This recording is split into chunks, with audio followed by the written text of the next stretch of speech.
At eto naman guys, ito yung ating dito, tanglad. Sa Kapampangan is tangle.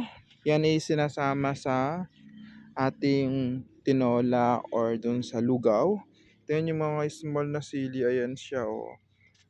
May mga bunga.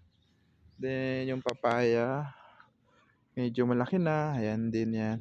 And ito pa yung isang sili guys. O tingnan nyo, namumunga na sila. May mga inog na rin.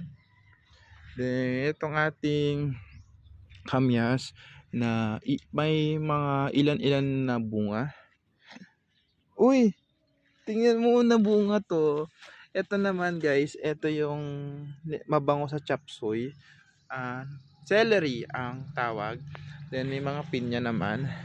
Ayan. Then ito yung maraming talong na na tumutubo na pwede na yan mga 2 weeks lang yan, malaki na.